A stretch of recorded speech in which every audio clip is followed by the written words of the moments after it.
नमस्कार दोस्तों, good evening everyone. कैसे हैं आप सभी लोग? मैं आशा करता हूँ, उम्मीद करता हूँ सभी अच्छे होंगे। तो लास्ट सेशन में हमने क्या पढ़ा था? लास्ट सेशन में लगभग हमने अरबों के सारी चीजों को फिनिश कर दिया था और हमने उस टाइम के ये भी पढ़ा था कि उस समय अरबों के समकालीन शासक, मतलब ऑलमोस्ट एग्जाम के पॉइंट ऑफ व्यू से जो भी क्वेश्चन बन सकता था वो हमने ऑलमोस्ट सभी डिस्कस कर लिया। जो भी हमारे चैनल पर नया हो तो प्ले लिस्ट में हमारी वीडियोस को देख सकता है स्टार्टिंग से हिस्ट्री की। ठीक है, तो आज हम आगे की बात करेंगे कि अरबों के बाद भारत की क्या। पहले तो मैं दो तीन क्वेश्चंस आपके सामने रख रहा हूँ और ऑप्शंस के क्वेश्चंस के अकॉर्डिंग आप मुझे आंसर करेंगे, उसके अनुसार हम आगे बढ़ेंगे। तो पहला क्वेश्चन है,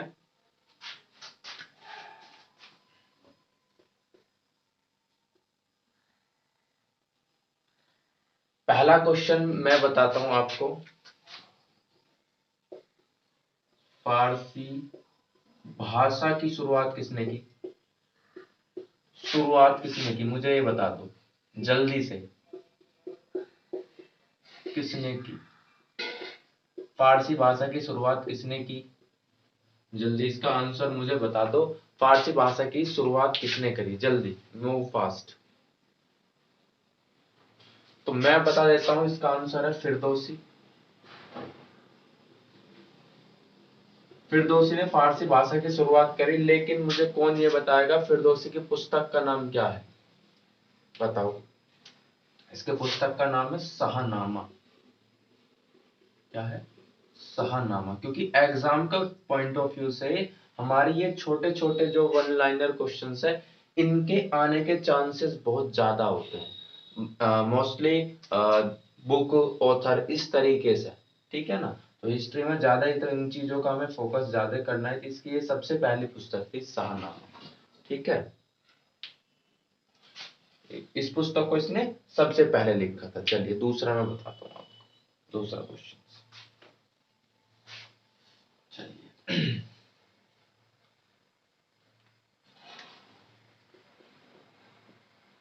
गजनबी वंश का संस्थापक कौन है? गजनबी वंश का संस्थापक,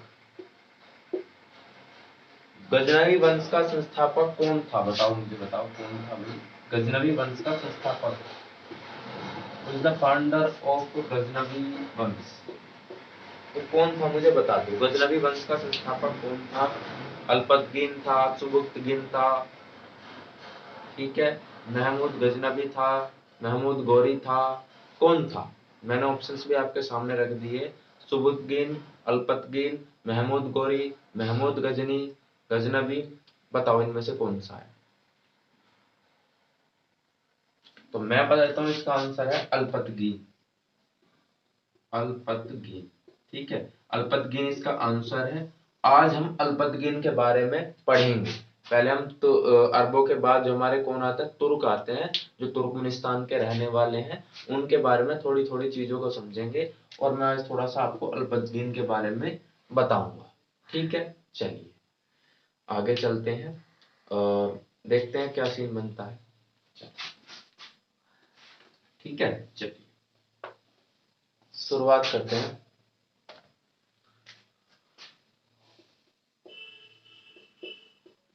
मुस्लिम आक्रमण के बारे में समझते हैं। मुस्लिम जो आक्रमण हुए भारत पर, जो मुस्लिम आक्रमण है, इस आक्रमण में पहला आक्रमण आता है पूर्व मध्यकाल के मुस्लिम आक्रमण। पूर्व मध्यकाल में मुस्लिम आक्रमण, पहला आक्रमण किसका था भाई? अरबों का था। अरबों ने भारत पर पहला आक्रमण करा। उसके बाद किसने करा?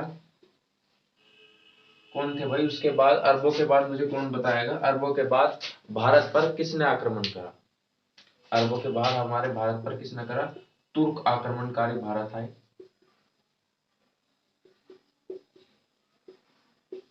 ठीक है, तुर्क आक्रमणकारी भारत आए। मैं आपको एक चीज है और थोड़ी सी एक्सप्लेन करके बताता हूँ। इसके बाद तुर्क आक्रमणकारी के बारे में भी मैं थोड़ा सा पढ़ूंगा। थोड़ी सी एक चीज और मैं आपको एक्सप्लेन बता देता हूँ। जो हमारा 712 का जो अटैक था, 712 का जो अटैक था, उस अटैक के बाद लगभग 2-3 साल बाद अल हजाज मोहम्मद बिन कासिम को मृत्यु दंड भी देता है। इसके बाद क्या होता है, जो मेन अटैक होता है लगभग 198 का होता है, 998 तक लगभग 280 साल के समथिंग, मतलब 200 से 300 साल के समथिंग कोई एक बिग अटैक नहीं होता। क्या नहीं होता? बिग अटैक नहीं होता, ठीक है ना।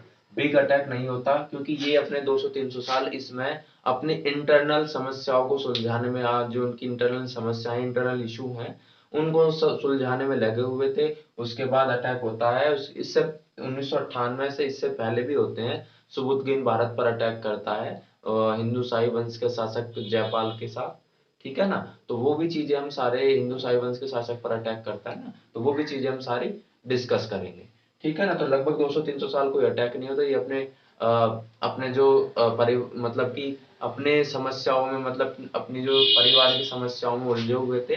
200-300 साल तक कोई भी भारत पर एक बिग अटैक नहीं हुआ, ठीक है ना। तो आगे बढ़ते हैं, अब तुर्क आक्रमणकारियों के बारे में थोड़ा सा समझते हैं, ठीक है ना। ठीक है।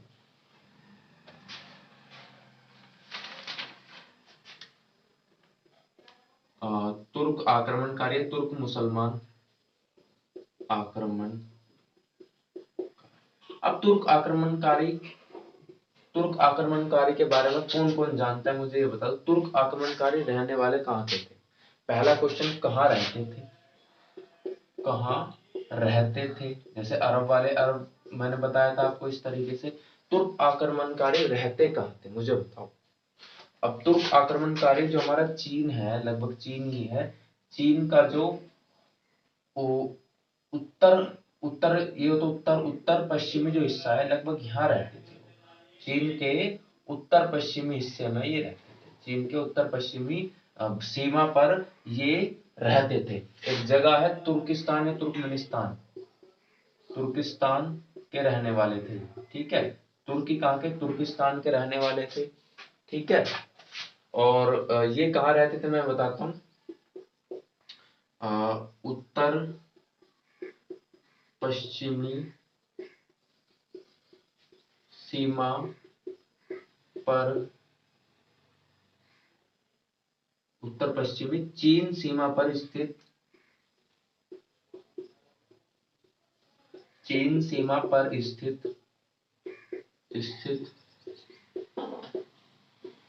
तुर्कमेनिस्तान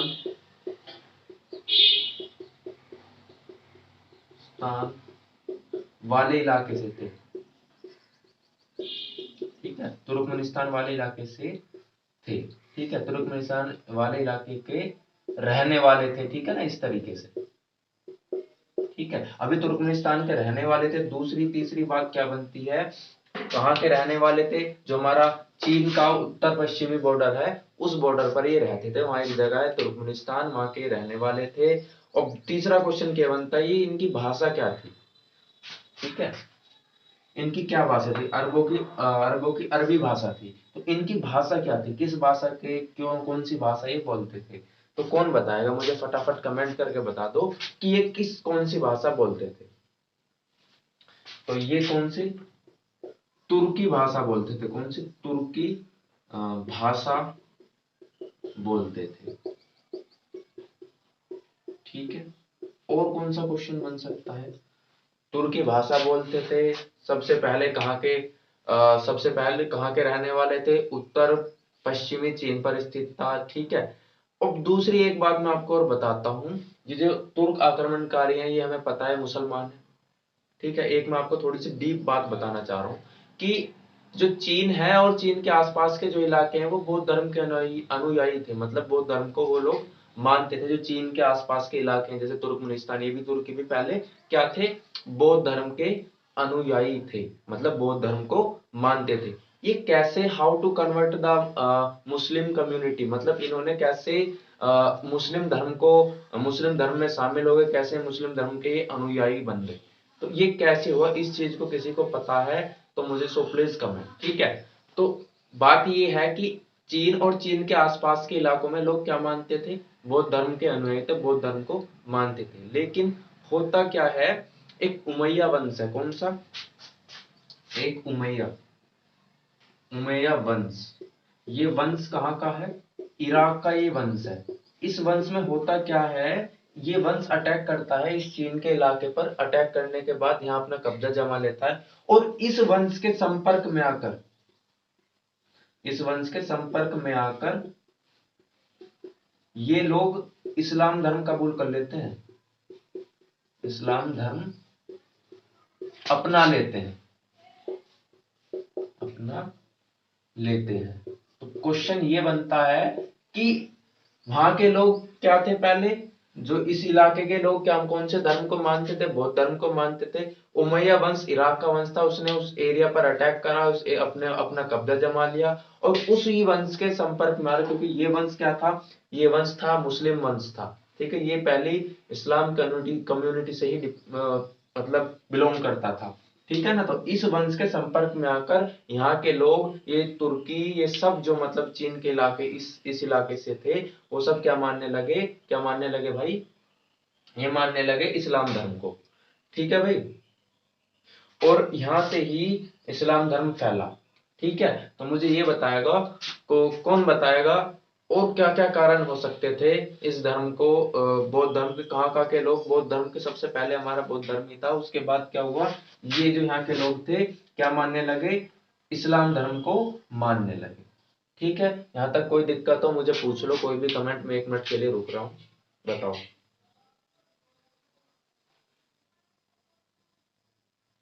ठीक है।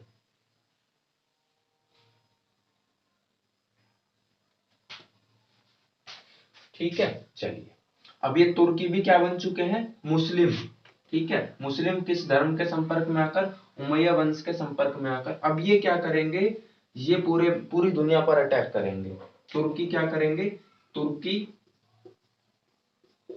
पूरी दुनिया पर अटैक करेंगे, पूरी दुनिया पर अटैक करेंगे। ठीक है। और खासकर एशिया पर, जो हमारा एशिया है, खासकर इस एशिया पर ये अटैक करेंगे। ठीक है ना। ठीक है, खास तौर पर एशिया पर। ठीक है, आगे की बात चलते हैं, खत्म करते हैं। इतनी बात हमें समझ में आई, बस इतनी बात समझनी है। जो हमारे ये क्या है, तुर्की कहाँ के रहने वाले थे, तुर्कमेनिस्तान के रहने वाले थे। ये तुर्की तुर्कमेनिस्तान तुर्किस्तान के रहने वाले थे। ये तुर्किस्तान कहाँ का हिस्सा है, चीन के उत्तर पूर्वी इलाके में ही रहने वाले थे। उसी सीमा पर ये क्या पड़ता है, तुर्कमेनिस्तान पड़ता है। ठीक है। और ये कौन सी भाषा बोलते थे, तुर्की भाषा बोलते थे। तीसरी बात क्या है, यहाँ के लोग पहले बौद्ध धर्म के अनुयायी थे और उमैया वंश के संपर्क में आकर, उमैया वंश ने यहाँ पर अटैक करा, अटैक करने के बाद अपना कब्जा जमाया, उसके संपर्क में आकर इन्होंने इस्लाम धर्म को अपना लिया। ठीक है, इतनी बातें सभी को क्लियर हुई है। चलिए, ठीक है। अब पढ़ते हैं हम अल्पतगीन के बारे में। किसके बारे में,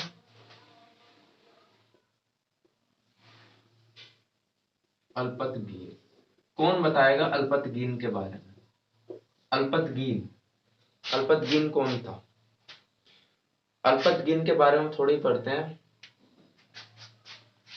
एक पढ़ते हैं खुरासान। खुरासान एक जगह है, खुरासान एक जगह है। कौन बताएगा खुरासान ये कहाँ पड़ती है, खुरासान एक जगह है, ये किस क्षेत्र में पड़ती है, कौन बताएगा मुझे फटाफट। मैं आपके कमेंट का इंतजार कर रहा हूँ। खुरासान एक जगह है, कहाँ पर है ये मुझे बता दो। ईरान में पड़ती है, कहाँ पड़ती है, ईरान के किस हिस्से में ये जगह पड़ती है। तो ये कहाँ पड़ती है, उत्तर पूर्वी ईरान, उत्तर पूर्वी ईरान, ईरान में, ईरान में स्थित है। ठीक है। तो खुरासान एक जगह है जो कि कहाँ है, उत्तर पूर्वी ईरान में स्थित है। ठीक है। और इस जगह पर, ठीक है, और इसी खुरासान में एक शासन, एक वंश चल रहा था जिसे बोलते हैं सामानी वंश या बुखारी वंश। ठीक है। और इसी जगह पर एक वंश चल रहा था, सामानी वंश, बुखारी वंश। इस वंश का शासक कौन था, इस वंश का क्या था भाई, राजा या शासक कौन था, कौन बताएगा मुझे। इस वंश का शासक कौन था, पहली बात। दूसरी बात समझते हैं, इस वंश का शासक कौन था बताओ? इसका शासक का नाम था अब्दुल मलिक। ठीक है, अब्दुल, ठीक है। तो पहली बात क्या, खुरासान कहाँ है? पहला क्वेश्चन बनता है खुरासान कहाँ है? खुरासान उत्तर पूर्वी ईरान में स्थित है। खुरासान पर एक समानी वंश या इसे बुखारा वंशी बोलते, वो शासन कर रहा था। उस वंश का जो शासक था वो कौन था? अब्दुल मलिक था। ठीक है ना? ठीक है। अब क्या है, अब अल्पतगीन को हम यहां से ही इसकी कड़ी को जोड़ते हैं, जो थोड़ा सा मैं इसको रफ करता हूं। अल्पतगीन जो होता है, जो इस वंश का, सामान्य वंश का जो शासक है, रूलर है, वो कौन है? अब्दुल मलिक। अल्पतगीन अब्दुल मलिक का क्या है? दास है। अल्पतगीन अल्पतगीन अब्दुल मलिक का क्या है? दास। अब्दुल मलिक का क्या है भाई? दास। दास है। ठीक है। लेकिन पहले ही दास, मतलब दास था, पहले ही क्या था? दास था। इसके बाद होता क्या है, किसी इसके काम से प्रभावित या इसकी जो इसने काम करा अल्पतगीन के लिए, उससे काम से प्रभावित होकर इसे एक पद दे देता है, एक मतलब प्रमोट कर देता है, प्रमोशन कर देता है। मुझे ये बताओ, ये उसे किस पद पर आसीन करता है? क्या इस किस पद पर इसे बिठाता है? कौन बताएगा मुझे? किसी को पता हो सो प्लीज कमेंट कि अब्दुल मलिक अपने दास को, अल्पतगीन जो इसका दास है, अपने दास को उसके काम से प्रभावित होकर किस पद पर उसे बिठाता है? पहला क्वेश्चन आप सभी के लिए, बताइए मुझे। ठीक है। तो ये क्या होता है, ये खुरासान वाले राज्य का गवर्नर बन जाता है। गवर्नर नियुक्त हो जाता है, नियुक्त हो जाता है। ठीक है ना? जो खुरासान वाला इलाका है, जो हमारा कहाँ है, उत्तर पूर्वी ईरान में स्थित है, उस खुरासान वाले इलाके का ये क्या बन जाता है? गवर्नर। कौन बन जाता है? अल्पतगीन यहाँ का क्या बन जाता है भाई? गवर्नर बन जाता है। ठीक है, इतनी बात समझ में आई? ठीक है, चलिए अब आते हैं अल्पतगीन के ऊपर। थोड़ा सा हमने अल्पतगीन की थोड़ी सी बैक हिस्ट्री पढ़ ली, अब उसके मेन अल्पतगीन पर आते हैं। अल्पतगीन के बाद क्या क्या कंडीशंस होती हैं, इसके साथ साथ आगे की चीजों को हम डिस्कस करते हैं। अल्पतगीन का शासन काल किसी को पता हो तो मुझे बता दो भाई। ये लगभग 954 से 956 ई तक रहता है। इसके बाद इसकी सबसे पहले शुरुआत होती है, सबसे पहले इसकी मतलब स्टार्टिंग होती है खुरासान का गवर्नर से, गवर्नर से इसकी मतलब क्या होती है? स्टार्टिंग होती है, मतलब इसकी जो टाइम है, उस टाइम से इसकी क्या होती है भाई? स्टार्टिंग होती है कि भाई ये सबसे पहले इसका पद था, इससे छोटा था, लेकिन इसकी जर्नी थी, उस जर्नी की शुरुआत किस पद से होती है? गवर्नर बनकर होती है। कहाँ का गवर्नर? खुरासान का गवर्नर बनकर इसकी जर्नी की शुरुआत होती है। ठीक है। अब होता क्या, कुछ समय बाद होता क्या है, जो अब्दुल मलिक है, उस अब्दुल मलिक की क्या हो जाती है? मृत्यु हो जाती है। अब्दुल मलिक की मृत्यु हो जाती है। क्या होता है? मृत्यु हो जाती है। अब होता क्या है, मृत्यु हो जाने के बाद सीधा सा मेन जो फंडा होता है मुस्लिमों में, यही बात होती है, उत्तराधिकार के ऊपर लड़ाई कि भाई कौन राजा बनेगा, कौन शासक बनेगा। मेन चीज ये है, इनके आपस में क्या हो गया? मतभेद हो गया। जो इसका क्या था भाई, इसका एक तो भाई था, एक इसका चाचा था, दोनों के बीच एक लड़ाई होगी गद्दी के लिए। लड़ाई शुरू हो गई, लड़ाई हुई भाई। लड़ाई किस किस के बीच हुई? एक तो इसका भाई चाचा था, किसका किसका चाचा था? अब्दुल मलिक का चाचा था, एक इसका भाई था। ठीक है, एक अब्दुल मलिक का चाचा था, एक इनका भाई था। चाचा कह रहा है कि मैं शासन करूंगा, और भाई कह रहा है मैं शासन करूंगा। अब मेन कंडीशन यहां बनती है कि अल्पतगीन के पास दो कंडीशन बनती है कि मैं चाचा की तरफ जाऊं या भाई की तरफ जाऊं। लेकिन अल्पतगीन फैसला लेता है, वो अल्पतगीन किसकी तरफ हो जाता है? उस अपने इसके जो अब्दुल मलिक का जो चाचा है उसकी तरफ हो जाता है। चाचा की तरफ होने के बाद कंडीशन क्या बनती है, जो इसका भाई है अल्पतगिन उसका सॉरी अब्दुल मलिक का जो भाई है वो ज्यादा शक्तिशाली होता है और अपने चाचा को हरा देता है। ठीक है ना, तो क्या हो जाता है आ, मैं बताने की तो जरूरत नहीं है, थोड़ा सा ऊपर बताऊंगा, इसे रफ कर देता हूँ, थोड़ी सी एज एन स्टोरी आपको थोड़ा समझाने की कोशिश कर रहा हूँ जिससे चीजें आपको याद रहे। अलबतगिन के जो भाई है वो अपने चाचा को हरा देता है। हराने के बाद क्या होता है, ठीक है, वो गद्दी पर बैठ जाता है, खुरासान की गद्दी पर बैठ जाता है। खुरासान की गद्दी पर अब्दुल मलिक का भाई बैठ जाता है। ठीक है ना, अब्दुल मलिक का भाई बैठ जाता है, भाई बैठ जाता है, किसे हराकर, चाचा को हराकर। ठीक है, अब कंडीशन दूसरी बन गई। अब कंडीशन ये बन गई भाई, साथ तो उसने जो खुरासान का गवर्नर है वो कौन है, अल्पतगीन था पहले। जब उस टाइम वहां का शासन कौन था, अब्दुल मलिक था। उस टाइम तो शासन कौन कर रहा था, अल्पतगीन कर रहा था। लेकिन कंडीशन उल्टी हो गई, उसने उसके चाचा का साथ दिया, जीत गया भाई। तो अब तो अल्पतगीन को टेंशन हो गई कि भाई अब तो ये मुझे भी नहीं छोड़ेगा, जब उसने उसको नहीं छोड़ा। तो क्या करा, अल्पतगीन क्या करता है, अल्पतगीन अपने सिपे सलार को लेकर पूर्व की ओर भाग जाता है, पूर्व की ओर भाग जाता है। ठीक है भाई, पूर्व की ओर भाग जाता है। ठीक है, अब मुझे ये बताओ, जब ईरान का वो जगह थी खुरासान, ठीक है, और वहां एक देश पड़ता है, देश पड़ता है, उस देश का नाम मुझे कौन बताएगा, जो ईरान है, ईरान के जो पूर्व में कौन सा देश पड़ता है। ठीक है, ईरान के देश पूर्व में देश पड़ता है अफगानिस्तान। तो वो अफगानिस्तान में चला जाता है। ठीक है ना, अफगानिस्तान में अफगानिस्तान में कौन चला जाता है भाई, अल्बतगीन अफगानिस्तान में चला जाता है।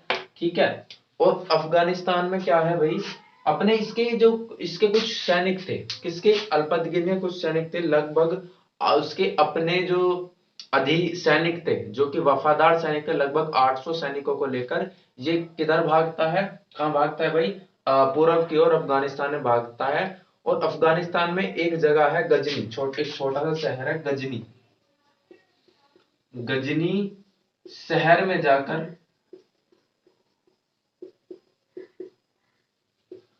अपने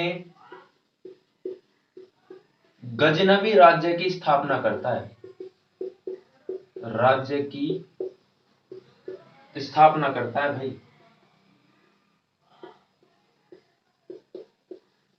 ठीक है भाई, तो कौन करता है, गजनवी शहर में जाकर गजनवी राज्य की, गजनवी की स्थापना करता है। तो पहला क्वेश्चन मैंने आपको स्टार्टिंग वीडियो में ये पूछा था, गजनवी का संस्थापक कौन था भाई, गजनवी का संस्थापक कौन था, तो अल्पतगीन था। आप महमूद गजनवी, आप किस तरीके से सोचते हो कि किसी के की भी नाम के आगे गजनवी लग गया तो डेफिनेटली उसने गजनवी शहर की स्थापना करी होगी, लेकिन ऐसा नहीं है। अल्पतगीन ने ही गजनवी शहर की स्थापना करी है। तो मैंने आपको थोड़ी सी एज एन स्टोरी आपको कुछ चीजें बताने की कोशिश करी है। ठीक है, चलिए आगे मैं थोड़ा सा और चीजें आपको बताता हूं, होता क्या है इसके बाद। ठीक है, चलिए, अब अल्पतगीन के बारे में शायद आप कुछ जान गए हो। अल्पतगीन कौन था, कहाँ का, खुरासान का गवर्नर था। ठीक है, और वो जब उनके अब्दुल मलिक की मृत्यु हो जाने के बाद उसके चाचा और भाई में लड़ाई हो जाती है, तो वो साथ देता है चाचा का, लेकिन जीतता भाई है उस लड़ाई में। तो वो डर के मारे वहां से भाग जाता है, किस तरफ, ईरान के पूर्व की ओर में भागता है। लेकिन ईरान के पूर्व में कौन सा देश पड़ता है, अफगानिस्तान। अफगानिस्तान में एक छोटा शहर है गजनी, उस गजनी शहर में अपने गजनी साम्राज्य या गजनी राज्य की स्थापना करता है। ठीक है भाई,